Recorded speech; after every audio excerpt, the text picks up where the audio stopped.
Bonjour à tous et à toutes, Mariella Studio, donc logopède spécialisée dans la féminisation et l'harmonisation de la voix. Voilà, je vous fais cette petite vidéo cette semaine pour parler d'un petit sujet qui me semble est important. Je reçois en plus pas mal de questions concernant les exercices de féminisation de la voix. Surtout parce que je l'ai mentionné donc dans une de mes dernières vidéos, comme quoi il était si important de faire les exercices donc avec une supervision professionnelle. Donc suite à cette vidéo-là, j'ai reçu effectivement des commentaires de patientes qui disaient « Bon, bah moi j'ai réussi toute seule, sans besoin d'aide. Bah, je suis très contente, très heureuse. Par contre, cela n'implique pas le fait qu'il y a toujours un risque. » Alors, suite à tous ces messages que j'ai reçus, avec des questions relatives à, premièrement, quels sont les exercices qu'on peut faire? Est-ce qu'il y a des exercices qu'on peut faire toute seule? Est-ce que les exercices qu'on trouve sur les réseaux sociaux ou sur YouTube, etc., sont tous véridiques, lesquels sont vrais, lesquels sont pas vrais? Donc, du coup, nous allons traiter ce sujet aujourd'hui. Nous allons donc parler des mythes et des vérités concernant les exercices de la voix que vous trouvez sur les réseaux sociaux. Et surtout, toujours, s'il vous plaît, pensez bien qu'il est extrêmement important de faire ces exercices sous supervision. Probablement, il y a dans ce monde des personnes qui ont réussi à faire des exercices et qui ne se sont pas fait mal. C'est génial et j'en suis très heureuse. Mais par contre, cela n'implique pas le fait que ça existe des personnes qui se sont fait mal, qui ont produit des lésions sur leur corde vocale, qui se sont vraiment ce qu'on appelle déchiré la voix, qui ont des aphonies, qui ont des dysphonies aujourd'hui. Donc, je préfère toujours le dire, il vaut toujours mieux faire des exercices vocaux sous supervision professionnelle. D'accord ? Donc, on va un petit peu énumérer tous les exercices que j'ai vus. Bon, j'ai quand même fait un petit récap d'exercices que j'ai vus en ligne pour en parler, on va dire, de façon spécifique. Alors, le premier exercice que j'ai trouvé un peu partout, c'est l'exercice des lèvres. Le fait de faire ceci.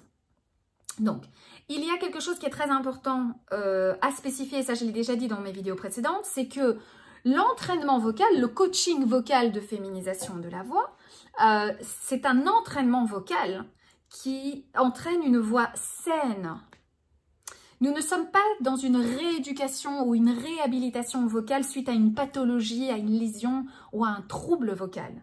Faites bien attention à ça, mes chers amis, ok ? Pourquoi? Parce que beaucoup des exercices que vous voyez en ligne, comme par exemple celui-ci, ce sont des exercices qui ont des finalités et des objectifs liés souvent à la correction d'un trouble ou à la guérison d'une pathologie ou même à la correction d'un dysfonctionnement dans le geste vocal. Donc ça ne veut pas dire que ce que je vais dire aujourd'hui, c'est que cet exercice est mauvais, celui-là est mauvais ou celui-ci est bon. Non, chaque exercice a été créé en fonction d'objectifs définis dans le cadre d'une prise en charge surveillée avec justement, comme je disais, des objectifs définis et précis. Donc, et des paramètres qui sont travaillés et une évolution qui est recherchée. Donc, attention à vraiment bien comprendre ceci. Le fait de... Ça veut dire quoi? Si vous le faites, vous allez vous rendre compte. Donc, premièrement, pour des personnes qui ont des hypotonies labiales, par exemple des personnes qui ont eu des hémiplégies, des personnes qui ont par exemple un trouble de la voix ou un trouble de l'articulation suite à une hémiplégie, peut-être suite à un AVC ou à un accident de voiture ou à une aphasie ou à je sais pas moi, une rupture d'une artère par exemple ou d'une veine ou peu importe au niveau, je veux dire... comment dirais-je, j'ai plus le mot, circulation, autant pour moi. Par exemple, au niveau circulation, donc dans le corps, vous savez, quand on a des AVC ou quand on a des ruptures d'anévrisme, par exemple, il y a des séquelles, par exemple, au niveau physique. Parfois, il y a des hémiplégies, parfois, il y a des aphasies, et comme je vous disais, parfois, il y a des hypotonies. Alors, parfois, il y a des hypotonies labiales, simplement parce que la personne, n'a jamais vraiment utilisé beaucoup ses muscles, et alors, à ce moment-là, on peut faire un travail de stimulation au niveau musculaire et au niveau sensoriel, au niveau des lèvres. Ok? Donc cet exercice-là peut servir pour ça. On peut aussi utiliser cet exercice quand vous le faites. Vous remarquez que vous devez quand même employer beaucoup plus d'air. Vous devez envoyer beaucoup plus d'air vers vos lèvres pour les faire bouger. Et donc ça peut aussi être utilisé pour travailler le souffle, par exemple, dans certains cas. Donc vous voyez, chaque exercice a sa fonctionnalité ou a son objectif qui est à respecter. Et il faut comprendre à quoi ça sert. Donc il y a des vidéos dans lesquelles j'ai vu des filles qui propose de faire cet exercice pour féminiser la voix. Moi, je n'ai jamais utilisé cet exercice-là pour féminiser une voix, même dans le cadre de personnes qui ont une hypotonie un peu... C'est même pas une hypotonie, c'est que, rendez-vous compte que la musculature on va dire biologiquement féminine, est différente de la musculature biologiquement masculine. Et effectivement, il y a souvent dans le faciès, donc dans le visage, des muscles qui sont moins utilisés dans une biologie masculine que chez les femmes, par exemple, biologiquement parlant, anatomiquement parlant. Okay, on parle que du corps, que de ce qui est physique, que ce qui est palpable, d'accord? On parle pas d'identité, on parle vraiment que au niveau physique. Donc, il s'avère que moi j'ai des patientes qui, parce que en fait, elles n'ont jamais vraiment sollicité cette musculature, elles ont des difficultés au début à exprimer avec le visage. Ça ne veut pas dire qu'il y a de l'hypotonie, c'est que simplement, l'hypotonie, ça voudrait dire que le tonus musculaire est, on va dire, déficient. Ici, il n'y aurait pas de la déficience au niveau du tonus musculaire, c'est juste qu'il faut les aider à solliciter ces muscles lors de l'expression faciale, donc articuler plus. Donc, il y a des exercices que je donne. Moi, je vous dis, l'exercice des lèvres, je ne l'utilise jamais, d'accord? Donc, voilà un exercice que j'ai vu. On va passer au deuxième exercice que j'ai vu aussi sur Internet, ce sont les sirènes. Ouh, par exemple, d'accord? Alors, cet exercice-là est un exercice que j'utilise beaucoup dans le cadre de la féminisation de la voix parce que c'est un exercice qui travaille beaucoup de choses, notamment l'élasticité donc laryngée, la gymnastique laryngée, le fait que votre larynx soit capable de monter et de descendre. Et on travaille ceci dans ce qu'on appelle la phase, donc, enfin pas la phase, la voix musculaire ou élastique de la méthode Astudillo. Et effectivement, c'est un exercice qui est très très bon, qui nous aide, comme je vous disais, d'abord à développer cette musculature, cette élasticité musculaire, et qui nous permet aussi par la suite de travailler beaucoup plus la mélodie quand on aura donc accès à d'autres types d'exercices. C'est-à-dire que cet exercice-là est ce que j'appelle un exercice de soutien pour d'autres exercices. D'accord? Donc cet exercice effectivement est très bon, mais ce n'est pas, une fois de plus, je le répète, parce que vous allez faire des sirènes toute la journée, que ça va féminiser votre façon de parler. C'est un exercice qui aide à la féminisation, mais rappelez-vous que la féminisation de la voix et de la parole, c'est un ensemble d'exercices, il y a une progression dans cette prise en charge, il y a une progression dans cet entraînement vocal qu'il faut respecter. Donc moi j'ai des patientes qui font des sirènes, peut-être pendant 2-3 semaines, mais l'entraînement vocal dure 10 semaines et c'est pas toutes les semaines qu'elles vont faire des sirènes, vous voyez ce que je veux dire? Donc important à comprendre. Donc les sirènes sont positives. Attention aussi comment vous faites les sirènes. Attention au volume. Attention à la voyelle que vous choisissez. Attention aussi à comment est-ce que vous placez votre larynx. Attention aux notes que vous allez choisir. Donc c'est pour ça que je le répète et je vais le répéter encore 10 millions de fois dans cette vidéo. S'il vous plaît, ne faites pas d'exercice en surveillance. Surveillance, pardon. Qu'est-ce que j'ai raconté comme mot? Surveillance, autant pour moi. J'ai le mot espagnol dans la tête. Ok, donc attention de ne pas faire d'exercice sans surveillance, c'est important. Ok. Un autre exercice qui revient souvent aussi, c'est la lecture. Le fait de lire, d'essayer donc d'augmenter l'intonation quand on lit, etc. Donc effectivement, la lecture est un support que nous utilisons donc en féminisation de la voix.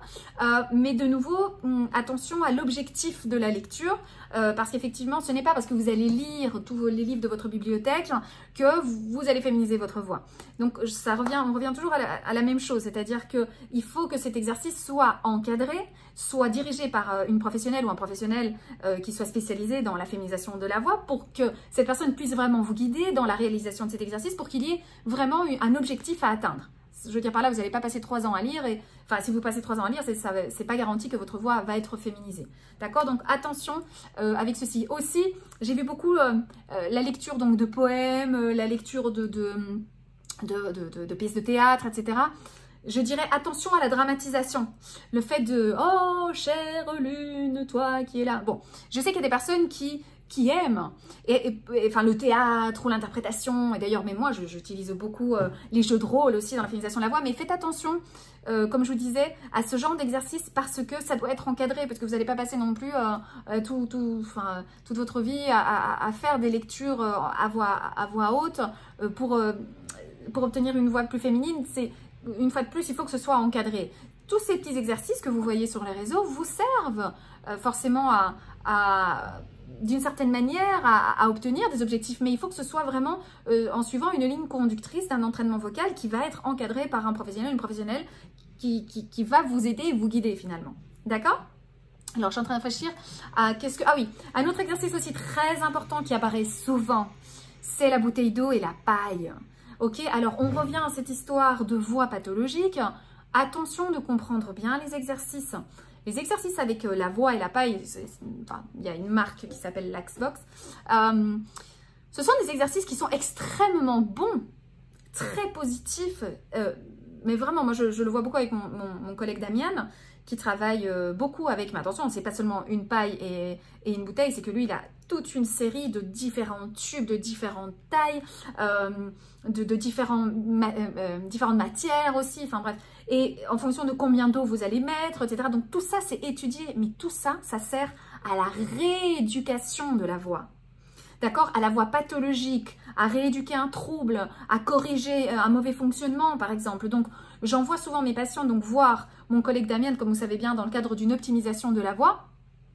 Pour, par exemple, quand j'ai une patiente qui a un serrage ici, elle n'arrive pas à monter, elle serre, donc j'ai besoin que ce mécanisme vocal ou ce geste vocal soit travaillé, on va dire relaxé, par exemple, etc.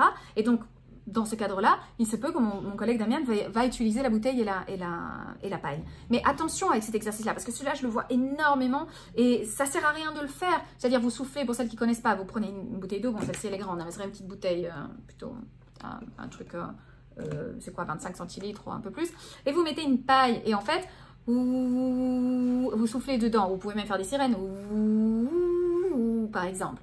Voilà, mais tout ceci a un objectif, donc c'est pas parce que vous faites ça que ça va vous féminiser la voix. Rappelez-vous que c'est vraiment dans le cadre d'une prise en charge qui soit donc bien étudiée et supervisée. Donc cet exercice de la bouteille et de la paille, important, très très important de comprendre à quoi ça fonctionne et surtout de l'utiliser sous demande d'un professionnel avec des consignes précises à suivre.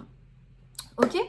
Donc voilà, j'ai fait donc un peu le tour des exercices que j'ai vus en ligne. Si vous voyez d'autres exercices, envoyez-moi vos exercices en commentaire, même ici en dessous. Je referai une vidéo pour voilà, démystifier un petit peu donc mythes et vérités concernant les exercices de féminisation de la voix. Alors, important de dire, comme j'insiste beaucoup, bien sûr qu'il y a des personnes dans ce monde qui ont réussi à obtenir une façon de parler et une voix plus féminine, telle qu'elles le souhaitent, et elles sont contentes avec. Moi, mon conseil est que vous ne risquiez pas. Même moi, par exemple, moi, des fois, bon, j'aime un peu chanter, je suis pas très bonne, mais bon, je vais pas chanter toute seule. Mais moi, je le sens bien que je peux pas. Donc, qu'est-ce que je fais? Je fais appel à une professionnelle qui soit coach vocal, qui soit prof de chant et avec qui je suis sûre que je vais pas me faire mal. D'accord? Donc, important de prendre ceci en compte. C'est un petit peu une suite de la dernière vidéo que j'avais faite, mais je réinsiste. Et surtout, n'oubliez pas ci-dessous ou alors par WhatsApp, ou comme vous savez, au 0034 625 14 46 47. N'oubliez pas, envoyez-moi vos petits messages, vos questions, je les répondrai. Si vous avez un exercice que vous voulez que j'explique. Mais rappelez-vous toujours que ce n'est pas l'exercice qui fait le résultat. D'accord? C'est la prise en charge et la façon que vous avez d'être encadré qui va vous mener vraiment vers des résultats qui sont précis et surtout qui sont encadrés et efficaces, enfin des objectifs vraiment qui vont vous satisfaire. D'accord? Donc une fois de plus, cette phrase que je vais perpétuer toujours, de ne pas faire d'exercice en surveillance, encore une fois, surveillance. D'accord? Important, faites-moi confiance, je vous l'assure. Et d'autre part, donc comme vous savez, si vous avez envie d'un rendez-vous, commencez à bosser avec moi, que ce soit pour une harmonisation, féminisation, masculinisation, optimisation, n'hésitez pas à m'envoyer un petit WhatsApp. Donc votre premier rendez-vous informatif est gratuit par Skype. Rappelez-vous qu'on travaille que par Skype, donc on arrive partout dans le monde, à toutes les patients du monde. Voilà, toujours là pour vous aider. J'attends vos petits comments sur les réseaux sociaux, vos petits messages. Un gros bisou, je vous embrasse, love et prenez soin de vous. À bientôt.